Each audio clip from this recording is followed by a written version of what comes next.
UsualSuspect6.com.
Usual suspect.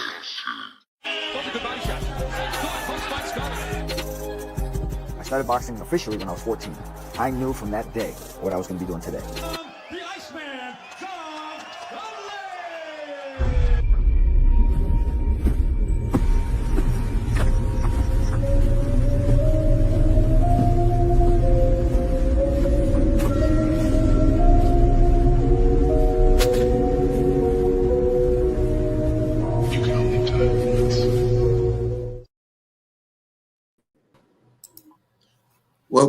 Welcome back.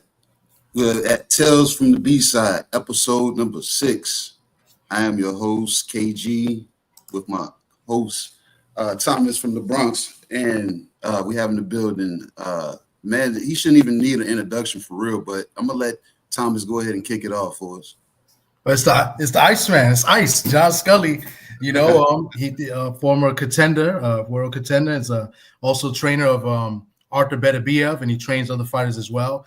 And of course, he's a big time advocate for helping these retired fighters and helping them out big time. So, John Scully, he's got a lot of stories, and he's always out to educate and also help the fighters in need. So without further ado, John, how are you doing? I'm doing good. How are you guys? Doing Great, well, man. doing well. Happy Father's Day, you know what I'm saying, to all the fathers and to you as well, champion, if you're a father, and to you too, Thomas. Yeah, happy Father's Day to you guys as well. All right. Yeah. So we'll just start off real quick. I know you was busy last night. I wasn't sure because I wanted to go last night, but I went to another fight instead. You was at the Westchester County Center up in White Plains. Right. Did you have a fighter on the card? No. They actually, Joe DeGuardi invited me to come and be a guest, and he actually gave me an award in the ring for like helping fighters, the different things that I do, I guess. So that was pretty cool. Me and Junior Jones were in the ring, Elvira Mariki, Larry Barnes, and a couple other guys. Oh, that's pretty cool. Okay. Yeah. Oh, all right. And it's a nice arena too. I love the Westchester Counties. I haven't been there in a while, but it's a nice. It was my first time there. I was amazed. It's a beautiful box. It's really nice. Wow. Yeah, for sure. That's what's up. Man, we're going to go ahead and try to go ahead and get to some kind of story out of you. And I was talking to Thomas before we came live, and it's something that I stand by because I watch, I've watched you coming up, and I've heard you more, with your words. Right. I want to ask you this, and I know it can turn into a story based off of some of the L's that you may have taken in boxing, actually in the ring. Right. Do you feel the close guard has gone unappreciated by judges watching it because you're not sustaining a lot of damage, but at the same time, they can't gauge that. Right. But can they? You're 100% right. And I'll tell you, it's a crazy thing. It was kind of a detriment to me. The fact that I had a very good defense as far as blocking punches, right? Yeah. And picking them off. The problem was, and I get it by watching the fights, on tape and seeing other guys do it. If you're not countering off it, which I didn't counter enough, I copied Marlon Starling because Marlon's from my city and, we trained together. And so everybody used to talk about Marlon's defense. So I kind of copied off of him. But the thing was, Marlon was a beautiful counter puncher. And me, I gradually got comfortable blocking so well that I didn't even feel like I needed the counter punch because I'm thinking in my head like these guys can't even touch me. And the problem was in my mind, I'm like you could throw 10 punches at me and I'm blocking everything. I'm not getting touched. So in my mind, I'm like, oh, that was nothing. That was nothing. But to the judges, it may be like, man, those are some heavy shots. So they don't feel what you feel. So you have to counter off it.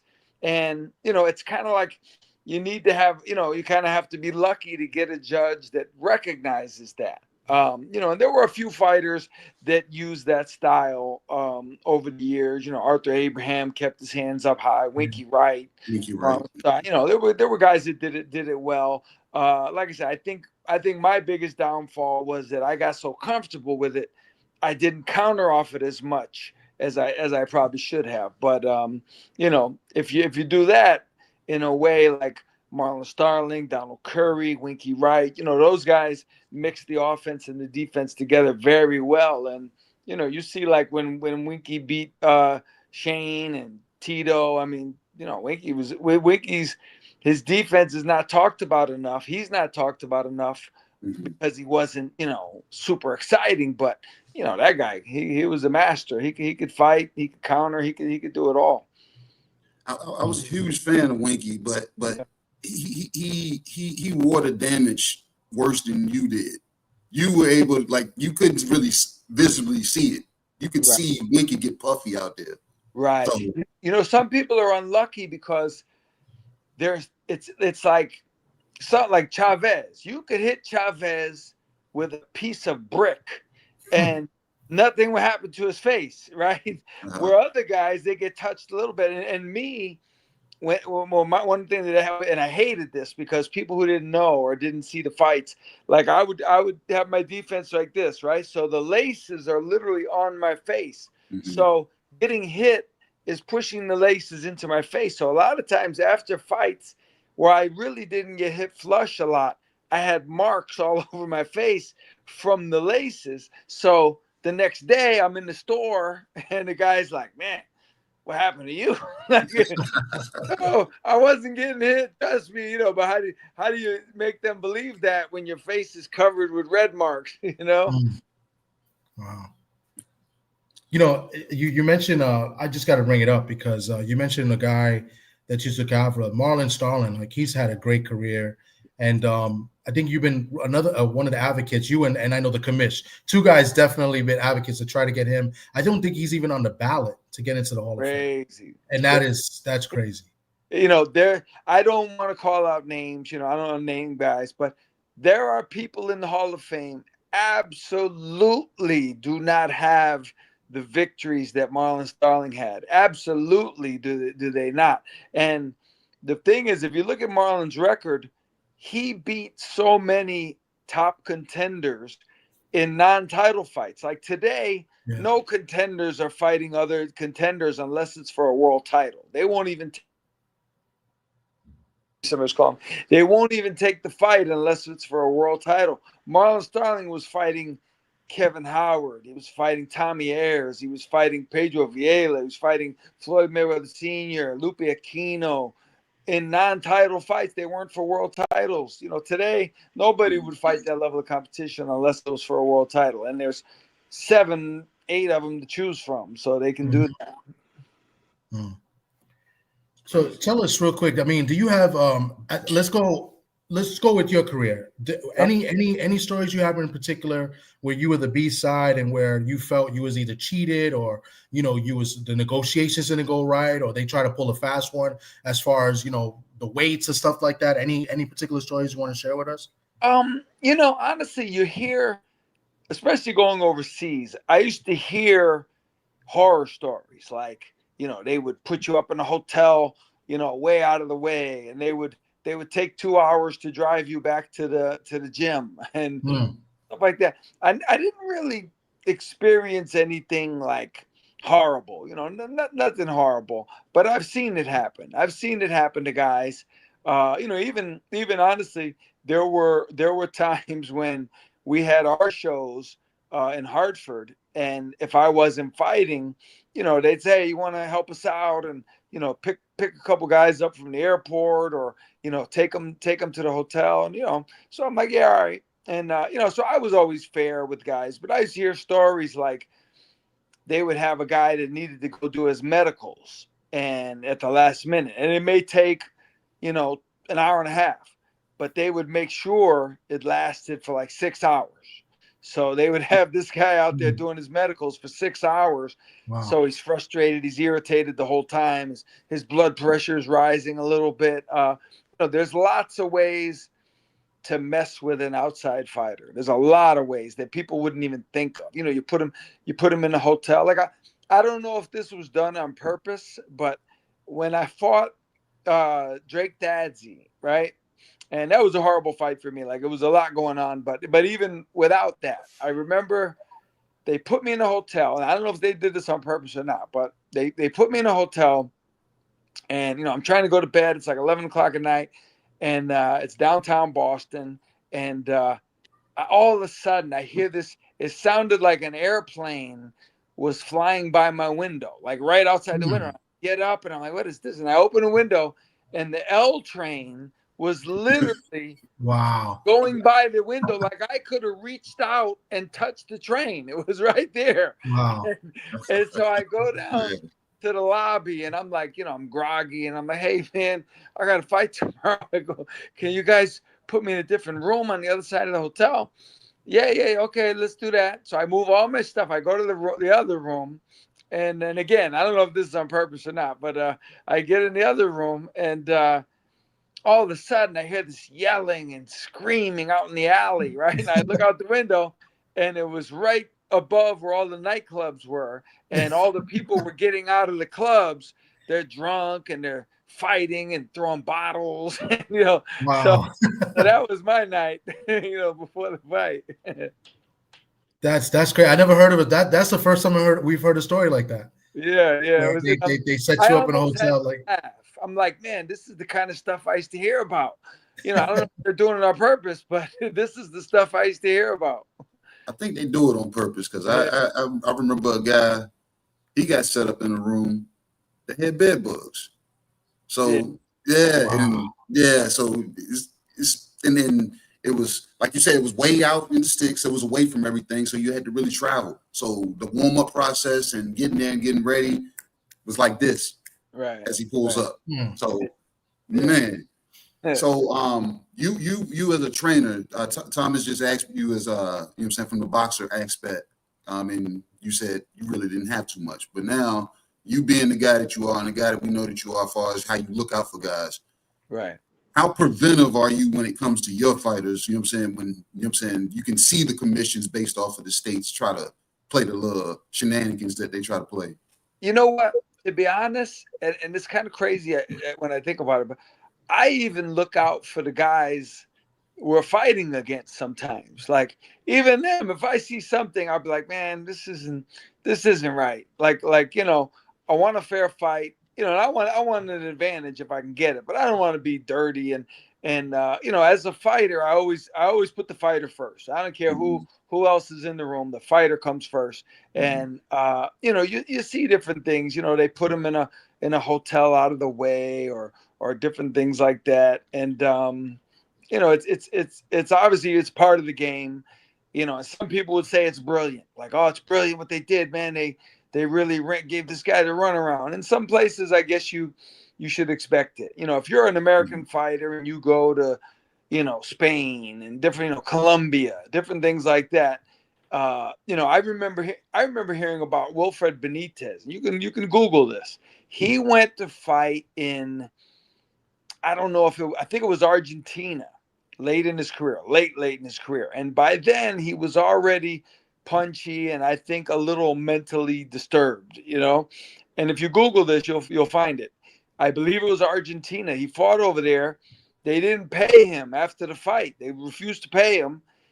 He ended up living there on the streets for like a year. He was homeless for a year, stuck in, I believe, Argentina or Colombia, one of those places. You can Google it. And they had to, somebody finally had to, find out where he was, and they had to go over and get him and save him. Wow. And, Yeah. and what decade was that? Because if that wasn't ours right now, they caught hell trying to find him. Yeah, I would say with his career, it must have been the late 80s. Wow. Must have been the late 80s, because he fought Matthew Hilton in, I believe, 87. So it must have been around 87, 88, 89, give or take. We read maps then. Google it. But he lived there on the streets. Wilfred Benitez, Hall of Famer, youngest world champion ever. The promoter left him to dry in the streets. Damn, that's a shame. It's crazy, man. Wow. I'm gonna look that up. I never knew that. Yeah. What about negotiation wise and money wise? I think you told me a story a while ago, and you don't have to say names, where a promoter or a manager or somebody was trying to jip a fighter out of. Oh man, that guy. I despise. I don't hate too many. Oh, okay, so it's the same. Yeah, okay. I don't hate too many people, right? Mm-hmm. But this guy, and let me tell you something. I don't know if you know who he is. I'm not gonna say his name. I know who you're talking about. Let me tell you what. There's a million people on Twitter who think this guy is some kind of savior, some kind of great guy. He is not. And I will tell you, I was going to fight. I was called by him to fight Lou Del Valle. So this was back, it must have been the late 90s. It was a fight on a pay-per-view show. I believe Duran and Camacho were the main event. Okay. And so me and Lou would have been the third fight. And he, I forget the figure, but he offered me $100. He offered me $100. I said no. The reason I said no was because I knew I wouldn't make weight in that time, and there was no chance. So he calls me back a little bit later, offers me more. I said, nah, man, I can't make weight. I'm not gonna make it. So the third time he calls me again, and he calls me and offers me, much more money. And I said, listen, if you offered me $100 million, I wouldn't take the fight. I cannot make weight. So that's when he knew I was serious. And he's okay. So after I hung up, I'm thinking, man, how did he go from $10 to $100 in 5 minutes? Where did that money come from? And then I realized it was there all along. He was just going to take more of it from me. Yeah. So fast forward. So, 12 years, 15 years, whatever it was, I had a fighter. The same guy calls me for the fight with my fighter, offers me, $100, and whatever it was, I forget. It was a good payday, but he offers me the money. So out of curiosity, I just said to him, I say, I'm just curious, like, how much do you get out of this deal? Now, I'm sure he lied to me, but he told me a figure. And he said, and he said this to me. He brought this up. He volunteered this. He said to me, but what I'll do is I'll tell them I need double that, and then I'll kick you back that. I'll kick you back the double. The difference. Yeah, the difference. And so it took me a couple seconds to register. And I'm like, so he's telling me that we as a team are going to rob my fighter of this money. Mm-hmm.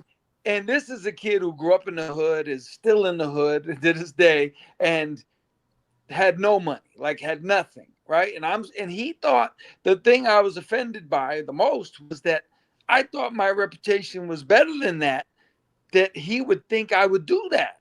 And I literally, like you see in a cartoon, right? I literally looked at the phone like the phone had two heads. Like I was waiting for the phone to say, oh, I'm just kidding. And he was serious. And as luck would have it, like 2 days later, we got a call for a fight that was paid almost double what that fight paid. So we didn't have to deal with it. But this guy who some people think is this great guy tried to get me to rob my fighter of double. And here's the thing. I'm positive. I'll go to court. I'm positive he was lying about the first figure, and he was taking way more than what he told me he was. So what he was going to kick me back would have been peanuts compared to what he was stealing, because he wasn't going to let us both get the same amount.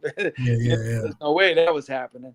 But yeah, that's what this guy tried to do. Yeah. So basically, this guy was probably like a manager, probably, right? A Oh manager. no, he's one of those guys that they call like a booking agent. Okay. You know, a So promoter basically, will go, hey, call Bob and tell him we have 20,000 on the table. We need an opponent for Joe. And then he'll go, oh, okay, you got 20,000 on the table. Well, I'll offer the guy 5,000, and then I'll keep 1,500. yeah, that's all. Yeah, okay.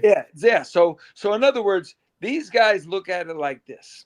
I call you to help me get I'm the promoter. I'm Don King, but Don King doesn't get the fights. Don King doesn't even know who's on the undercard, right? He has you do it. So he gives you 20,000. And then whatever you can do with that 20,000. So if you can get the guy to take it for 1,000, then you're going to keep 19,000. So you're trying to lowball every single guy you call. So that's where the extra money kept coming from.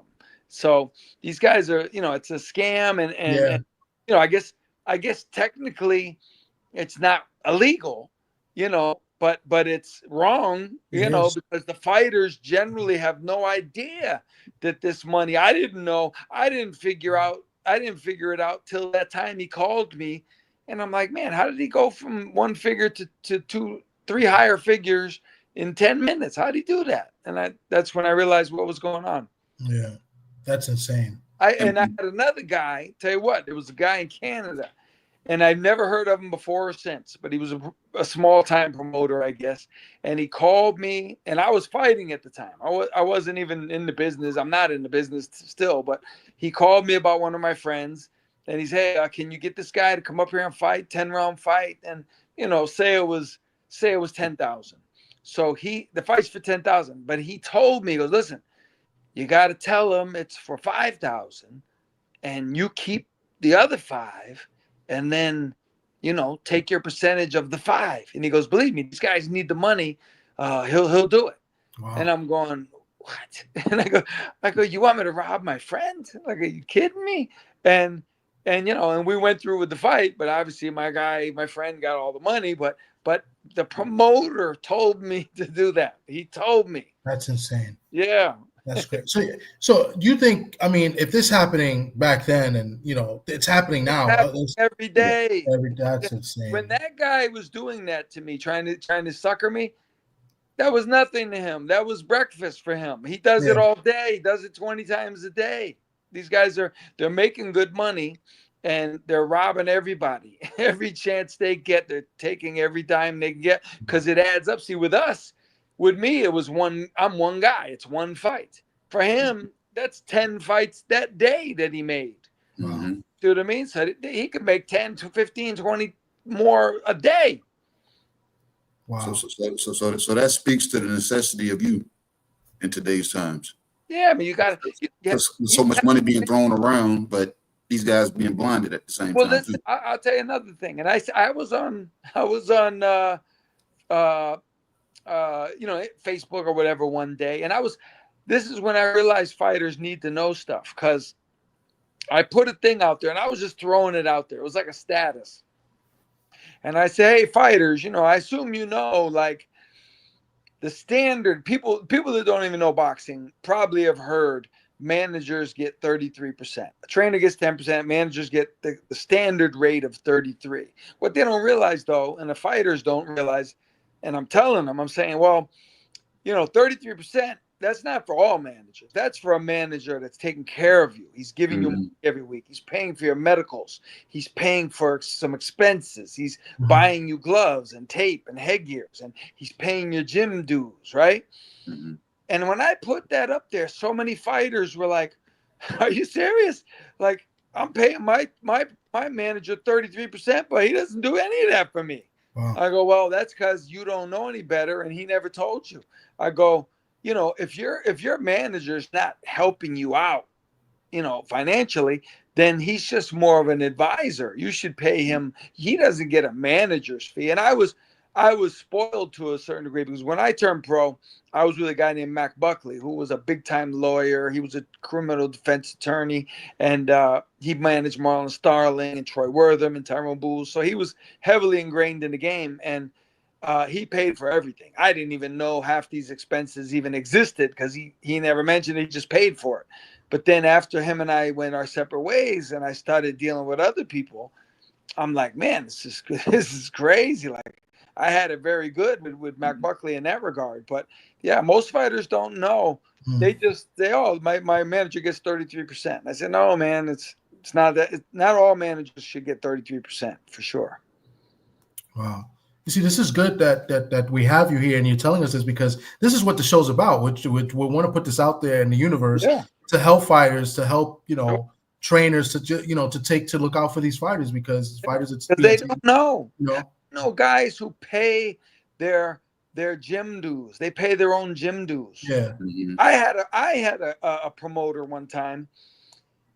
I was explaining to him like, hey man, I need, I'm not world champion, but I'm a ranked fighter. I need like I'm accustomed to, I need I can't work a job. I'm not working at Sears and Roebuck during the day and then gym at night. So, you gotta pay, like, and he actually thought up. He thought this was a good idea.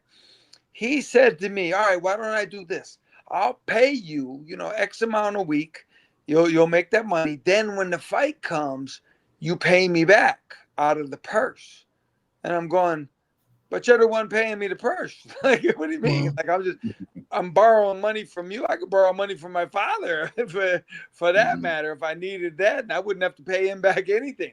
But like that's the craziest thing. But he really thought that was a good plan, or he thought I would think it was a good plan.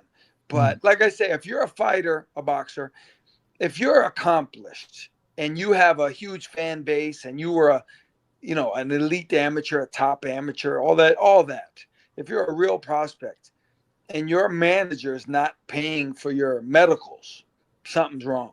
You got the wrong guy for sure. No fighter of any substance should be paying for his own medicals.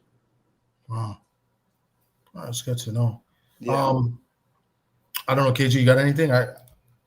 No, I've been just in here soaking it up, man. Because like I said, John has expressed the fact that he is necessary in this game of boxing because of what they don't know, but at the same time, they can know because we're in the information age now. We got, who are you enlisting onto your team? Yeah. Because I was. Well, there was a thing. You know what the Muhammad Ali Act is? Yeah. Okay. Now, the Muhammad Ali Act is very important for the game. Most fighters, though, don't even know what it is. They never even heard of it. They should all know what it is. They should all have a copy of it. Now, I had heard recently someone in the game proposed that they get rid of that, which is horrible. Like, that's almost like saying, look, we don't want fighters to know what their rights are. You know what I mean? We don't want them to know. They want fighters because they rely on fighters to be ignorant or to be needy. You know what I mean? And the fact is, and it's a slippery slope, right? You have local shows all across the country, right? You need local guys. You need opponents. You need last minute fill-ins. You need all of that. So you got to get these guys in there. And so you need the guys that, they don't want to necessarily be world champion. They can fight a little bit, but they don't want to be world champion. They don't even want to make $1 million. They just want to make enough to pay their rent and, have some extra money and keep in shape, and if they win, that's awesome. Right. But these guys are doing so. And a lot of times they're getting abused because they have no idea. And I know a guy, I'll give another example. And I was still a 10-round fighter, but I went on a trip to the Blue Horizon in Philadelphia. And the guy that I went with, there was like 5 of us in the car. And the 4 other guys were like 4-round undercard fights. And, they make whatever they make, and they're going. And I think all of them were fighting prospects. So there was a good chance they were going to lose, right? So we get there and I get them fighting. And in my mind, I always knew to the penny how much I was getting. So if I was supposed to get $200.06 and you gave me $200.05, I'd be like, hey, man, you owe me a penny. Like I'm supposed to get 206 here. So I knew. So we went to this fight. We all got in the van and drove together. I left my car at the gym. And when I get there and we fight and the fight is over, and the promoter who's in the Hall of Fame now, I like him. He's a good guy, but he's in the Hall of Fame. He paid me, and right away I saw the money was off, and I said, "Oh, hey man, this is not the right figure." And he goes, "Oh, I gave your expense money to this guy because he brought you guys." And so normally, so the guy told him, "Hey, I need the expense money." I said, "Well, trust me, it didn't cost, what like in other words, the expenses cost $1 and he was giving me $10. So it didn't cost $10. It only cost one." I said, "But so what you're telling me is when we were in the parking lot leaving to come here, if I would have gotten my car instead of his truck, I would have got all this extra money. That's what you're telling me?" And I was asking a rhetorical question, obviously, and I wasn't in the mood for anything other than "here you go," right? And I'm waiting, and he's looking at me, and I'm looking at him. And my friend, who I didn't realize was there at the time, he told me after, he's like, if he didn't give you that money, he was going right down that staircase. I was throwing him. You see the guy like he's the whose car are we taking guy, and so I got my money, but the other guys, the four other guys that were with us, I'm sure they didn't get theirs. Wow. And he just, I don't even know if they knew it was in the contract. But these guys, there's a lot of people before the money gets from Don King or Bob Arum or whoever to you. It goes through a lot of hands, and a lot of people are pulling dollar bills out of that kitty. You know what I mean? Wow. Yeah. That's insane. Yeah. Look, real quick, to touch back on the Muhammad Ali Act. Yeah. I would understand it more if somebody says, "Hey, I want to take this out," but you come in with something as a replacement, something that's supposed to be better. But if that's not, if that's what that means, they want to get rid of it. That's what I'm saying. So I'm like, you can't just get rid of something and then don't put nothing there. That's like taking out the middle of a bridge and not giving people right. Yeah. No, but that's the reality. Like I'll tell you. I don't know if you know who Fred and Stanley Levin were. They both passed away, but they were Roy Jones' attorneys since he was an amateur. They started out. They were both lawyers in Pensacola, and they started out just helping out with trips to go to tournaments and the whole gym. They helped everybody, not just Roy.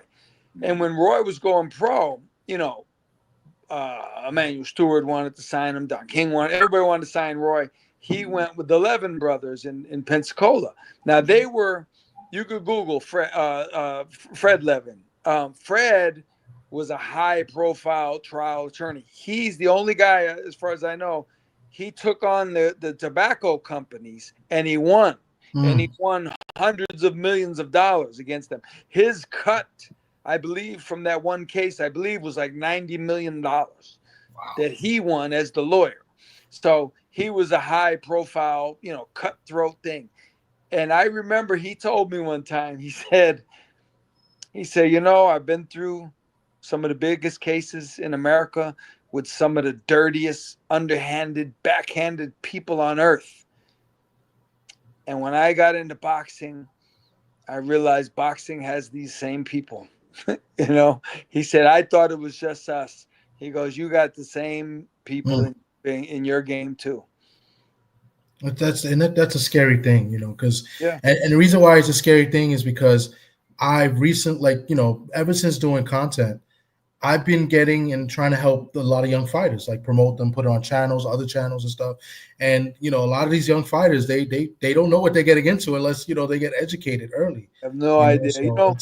I have fighters, friends of mine, kids I know, amateurs. They're so oblivious because, especially now with the Instagram and all these guys are turning pro and, they make it out to be such a great thing and the great life, but that's good if you're signed with Bob Arum, or Matchroom. But if you're going pro as a local kid in your city, it's not going to be like that. Mm-hmm. And I've told kids, I say, you like boxing? Yeah. I say, you love boxing. You love fighting. Yeah. I say, you love to fight. Yeah. Don't go pro. And they're like, what? I said, listen, you're fighting now 20 times a year You're fighting sometimes 3 times a month. In the Golden Gloves, you're fighting 4 or 5 weeks in a row. You turn pro, you're going to fight once or twice, and that's probably going to be it for the year. And you're going to fight tougher opposition if you're not selling a lot of tickets. And chances are you're going to have about 5 or 6 pro fights. You're going to realize it's a horrible business. You have no pull, no backing, and you're going to quit. And you're not going to be able to go back to the amateurs, and you're never going to fight again. I said, stay amateur, and you'll have a fun for the next 5 or 6 years. You'll have plenty of stories to tell. If you turn pro, you're not going to make enough money to pay your rent for half the year. And you're going to basically be paying to terminate your boxing career. I said, don't go pro. If you're not a top amateur signed with a good professional promoter, you're wasting your time. You know, it's like trying to hit the lottery. And look, some guys do.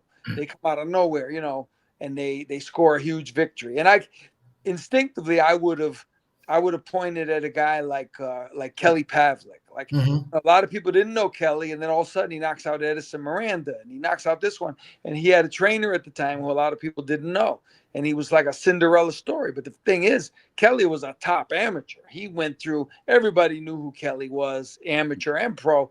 So it wasn't like he came out of nowhere. He was on everybody's radar. I'm talking about kids from Minnesota and New Jersey, and they had 25 amateur fights, and nobody knows who they are other than the people in their gym. They're not going to, chances are extremely low that they're going to be the next Kelly Pavlik. That would, take almost like what Kelly did, coming out of nowhere and fighting those monsters. Like, you look at the guys Kelly fought, Edison Miranda and all these guys right in a row. I mean, they didn't do Kelly any favors. Like he just was able to capitalize on it, but they didn't do him any favors for sure. Yeah, I remember that Edison Miranda. He was underdog. Miranda was a big favorite in that fight. Edison was a monster. They were trying to match him up with Jermaine Taylor. Right. And I think he called out Jermaine Taylor ahead of the Pavlik fight during the before the fight, and he's supposed to fight Pavlik. He's already looking at Jermaine Taylor. Right. I'll never forget it. Yeah, for sure. What how long did you work with Chad Dawson? I was with Chad. Well, I think it was an interesting dynamic. Like, I knew Chad since he was like 11.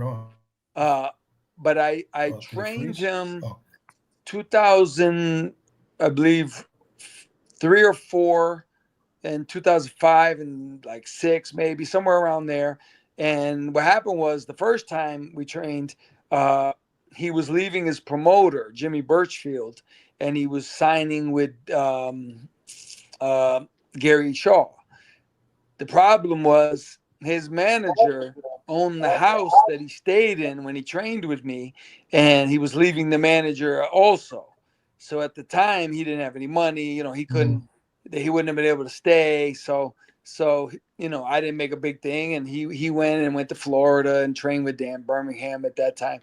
Then I trained him again later when he was getting ready to fight Bernard Hopkins the first time, and Andre Ward, and during that time period. So we had two different times together. So you was there the championship fights, because when he beat Bernard Hopkins, and he beat him twice. Well, the first one was when Bernard fell on his shoulder. And that's right, and that's right. Yes. So I didn't count that. That was, we had to fight again for sure. Okay. So when that first fight was a no contest, right? Because Bernard was the champion still. Yeah, it started out. It was originally called a victory. Yeah, but then they changed it later to a no contest. So did you have any problems, or do you know of any problems that he may have had going into that second fight? Like, as far as, because they would still be the B side, right, in that situation. Who, Chad? You mean? Chad, yeah. Oh yeah, I mean, we didn't have any problems going into okay, that's why. Yeah. We were good. Yeah. Yeah, we were good. Yeah. All right. So that's a good story of the B side too, because a lot of times we've been given bad stories, but that's a good Chad story. was a high level guy at the time, so and Gary was his promoter, so they weren't really gonna get over on Gary too much. And a lot of it's not just the fighter, but it's who does he have with him? Who's he rolling with that day? Mm-hmm. You know what I mean? You get some guys, like, they're not gonna do that to Don King. You can say what you want about Don, but Don's not bringing his fighter as a B-side, and you're going to put him in the Roach Motel. That's not happening. You know what I mean? So it matters who you have with you, and like I'll give it.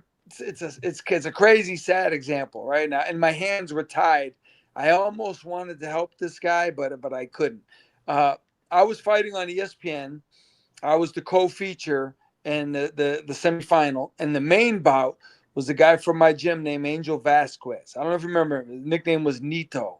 Nito was a unbelievable hard puncher, like 126 pounds. I sparred with him. He hit as hard as almost anybody at 160, like just a brutal puncher. So I'm fighting on ESPN, the co-feature, but they were stuck. They needed someone to go to the airport to pick up his opponent. So I said, I'll do it. So I go get the kid. His name was Baby. His nickname was Baby. So they come in from Mexico. They come in, they get off the plane, they get in the van.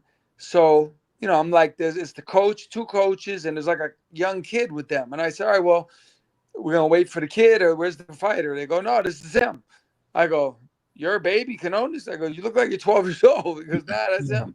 He's like 19, 20, whatever he was. So I was, all right, well, let's go. So we're driving back to Hartford. I'm bringing him to the hotel. And it's an ESPN fight. So I'm asking him questions or whatever. And so he says to me, yeah, I think it's going to be a good fight. Like, it's kind of like an even fight. He said we both have about the same amount of fights and we have the same number of knockouts and whatever. And I said, so in my mind, I'm thinking to myself, I go, he has no idea who he's fighting. Like, he has no idea who Angel Vasquez is. And I wanted to say to him, I'm going to bring you back to the airport and I'm going to get you on the next plane out of here. And you're going to go back home to Mexico and forget this ever happened, because you are going to get annihilated on Saturday. Right. But I couldn't, because I'm the co-feature. It's a big fight for me. I can't ruin the show. You know what I mean? Yeah. And, but I realized, I go, man, this kid, he has no idea. That his trainers and his people have no idea who they're fighting. And sure enough, he got blown away in a couple rounds. And Wow, that's crazy, because that goes with the importance of having a good team. Right. You can't just go pro with anybody. I see guys like I was at a show recently, and I'm watching the corner man. And the corner man, it was obvious to me he had no idea. 2 things. 1, he had no idea what he was doing. And 2, he was so excited, like, to be a part of this. He's in the ring and he's doing all the stuff that all the new guys do. Like, he's got his hands on the back of the neck and he's rubbing the neck like this, all the stuff he sees on TV. Right. And he gets it. And when they come to the center of the ring to talk to each other, now the way it comes, the referee's there waiting for you. And the guy with the microphone, and then the 2 fighters come and the 2 trainers stand behind him. Well, the fighter went to the center of the ring and his trainer jumped out of the ring. He didn't even go to the center of the ring with him.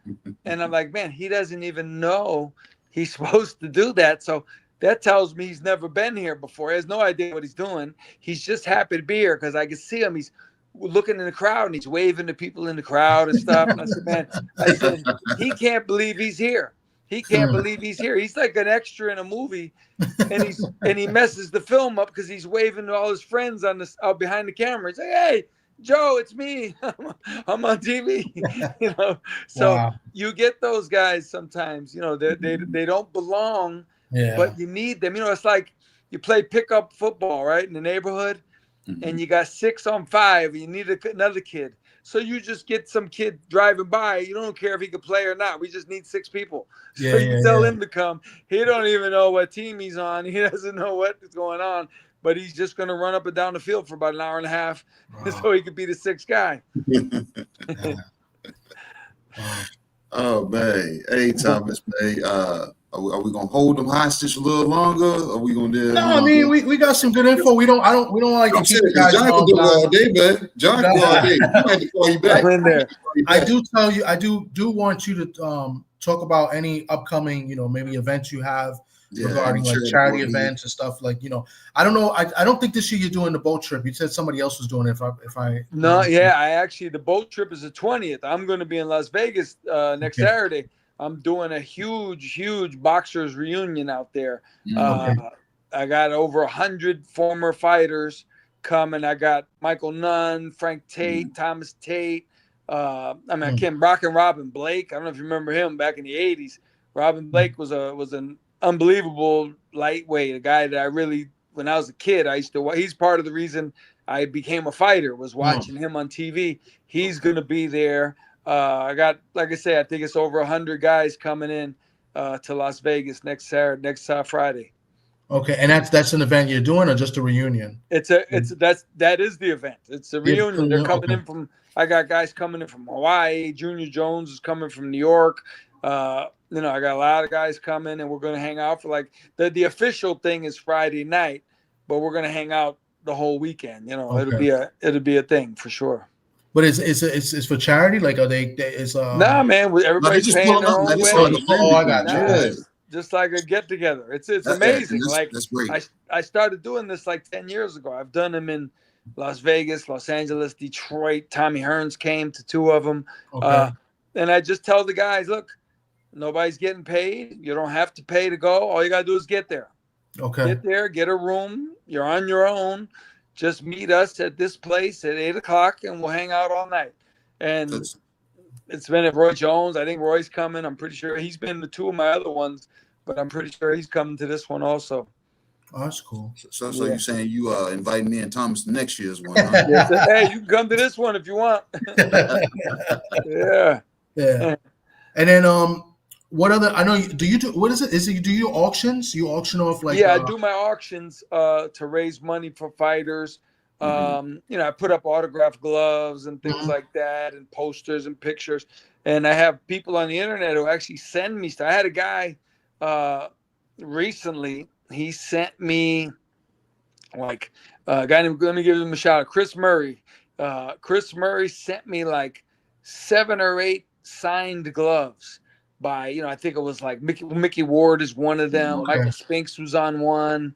And what I do is I auction them off on my Facebook pages. And, so people Venmo me the money. I send them the item. Once they get it, then I release the money and I can send it to Wilfred Benitez or Gerald McClellan or Pritchard Cologne, or there's a few other guys I help out as well. Okay. I'm definitely going to look out for that because I do have you on Facebook. I got to look out. I see it on Instagram, but I don't be on Facebook as much. So I'll definitely look out for that because I actually collect things. So that'll be pretty cool. I'll definitely do that. And then you said the boat trip, you're not doing it, but somebody else is doing it. It's still City Island, correct? Yeah. It leaves out of City Island, goes all the way down to like the Statue of Liberty and back. Takes a couple hours. And, I like the trip. I wish I could go, but as luck would have it, it's on that date. Okay. So I'm going to look into that. I wanted to go last year, but your friend Socrates, I don't know if you remember Socrates. Yeah. He didn't want to go last minute, a jerk. So, but I believe a couple other people I know went, and they say they had a good time. There's some fighters on it. They give you a dinner.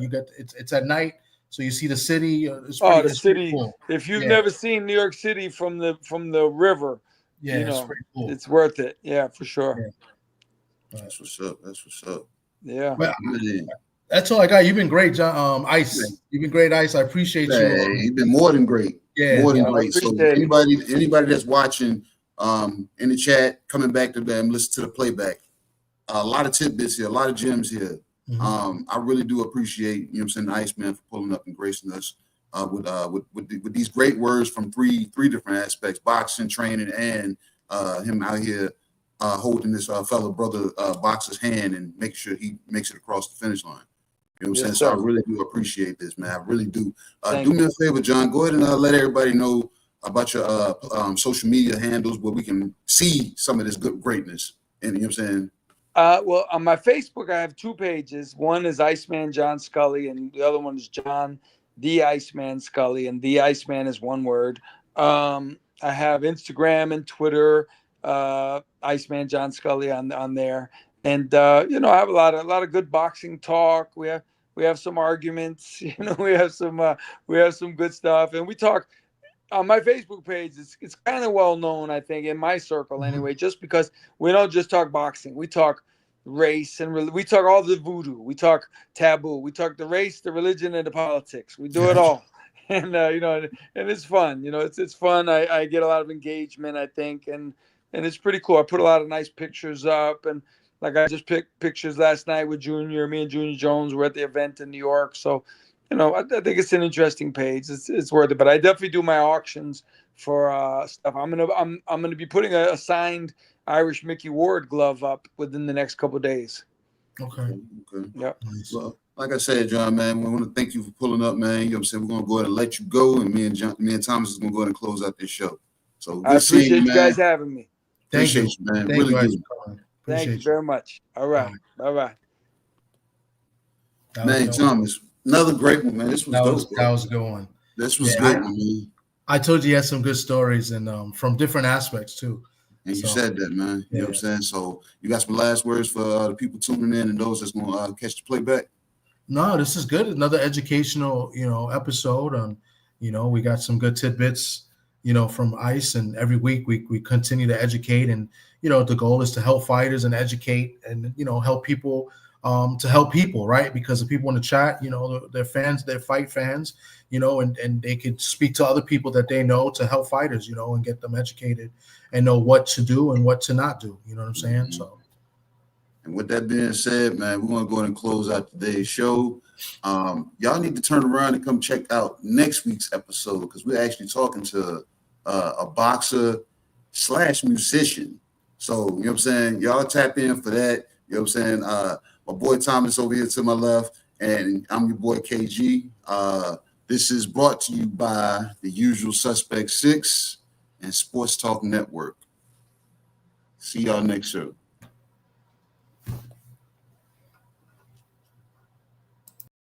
It's a usual suspect. In Wilmington, Delaware, here is the battle-tested veteran, Kyron Shut It Down Davis. A lot of shit I could say, a whole lot of shit I could, but I ain't gonna do you that way. I got a whole lot of shit as I stay. If I'm in it.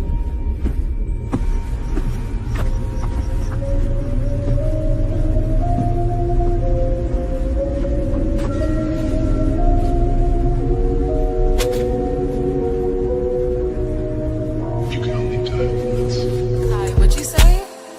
Been a her shit like a corner, looking for smoke like